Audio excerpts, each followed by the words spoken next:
നല്ല മനസ്സ്, പ്രകൃതിയോടും ചെടികളോടും മനുഷ്യരോടുമൊക്കെയുള്ള നല്ലൊരു മനസ്സിൻ്റെ ഭാഗമായി ഫോറസ്റ്റിഫിക്കേഷൻ 28 എന്ന് പറഞ്ഞുള്ള പ്രൊജക്റ്റാണ് നമ്മളിപ്പോൾ ചെയ്തത്.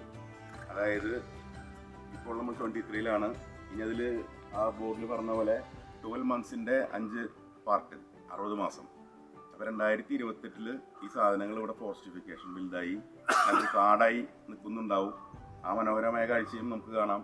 ഏതായാലും നാടിനോടുള്ള ജീവികളോടുമുള്ള ഈ പ്രതിബദ്ധത, അദ്ദേഹത്തിൻ്റെ മനസ്സിൻ്റെ വലുതാണ്. അതിനെ ഞാൻ പ്രത്യേകം വാർഡ് മെമ്പർ എന്ന നിലയിലും ഒരു സുഹൃത്ത് എന്ന നിലയിലും അദ്ദേഹത്തെ അഭിനന്ദിക്കുന്നു. നന്ദി, നമസ്കാരം. ഫോറസ്റ്റിഫിക്കേഷൻ പരിപാടി വളരെ വൻ വിജയമാക്കി തരട്ടെ എന്ന് നാം ആശംസിക്കുന്നതോടൊപ്പം നമ്മളുടെ ഈ നാട്ടിൽ ഇതൊരു പ്രചോദനമായി നമ്മളെല്ലാവരും ഇത് ഉൾക്കൊള്ളണമെന്നും അത് ഭംഗിയാക്കി വളർത്തിയെടുക്കേണ്ട ഒരു ചുമതല നമുക്കുണ്ട് എന്നും പറയുന്നത് എല്ലാവിധ ആശംസകളും നേർന്നുകൊണ്ട് സർക്കാരിൻ്റെ ക്ലാസ്മേറ്റാണ്, കേരളത്തിൽ ഒന്നിച്ച് പഠിച്ചിരുന്നതാണ്.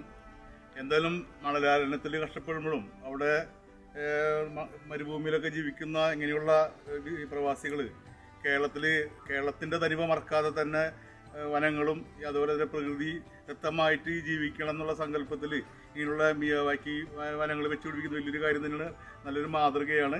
എന്തായാലും സത്താറിന് എല്ലാവിധ ആശംസകളും. ഓരോരവസരത്തിൽ പങ്കാളിയാവാൻ സാധിച്ചതിൽ വളരെ സന്തോഷം. Thank you for Sattar. ആദ്യമായിട്ട് ഈ പരിപാടിയിൽ ഈ വലിയ മഹത്തായൊരു ചടങ്ങിലേക്ക് ക്ഷണിച്ചതിന് പ്രത്യേകം നന്ദി രേഖപ്പെടുത്തിക്കൊള്ളുന്നു. ഒപ്പം തന്നെ വളരെയധികം മൂല്യവത്തായ ഒരു പദ്ധതിയാണിത്. ഗ്രാമ തനിമ നിലനിർത്തിക്കൊണ്ട് തന്നെ വനവൽക്കരണ പരിപാടി ഗ്രാമത്തിലേക്ക് കൊണ്ടുവരിക എന്നുള്ളൊരു ആശയം മുന്നിൽ വെച്ച സത്താർക്ക് എല്ലാവിധ ആശംസകളും നേർന്നു. നമ്മുടെ പ്രിയ സുഹൃത്ത് സത്താർ സംഘടിപ്പിക്കുന്ന ഈ ഫോറസ്റ്റിഫിക്കേഷൻ പരിപാടിയിലേക്ക് എല്ലാവിധ ആശംസകളും അഭിനന്ദനങ്ങളും നേരുന്നു. ഈ പ്രകൃതിയോട്, മനുഷ്യനോട്, പ്രകൃതിയോട്, ജീവജാലങ്ങളോട്, മറ്റുള്ള ജീവികളോടൊക്കെ ഒരു സ്നേഹം നമ്മൾ ജന്മസിദ്ധമായിട്ട് നമ്മുടെ രക്തത്തിൽ ഉണ്ടാവുക എന്നുള്ളത് അപൂർവമായിട്ട് ജന്മങ്ങൾക്ക് പറ്റും.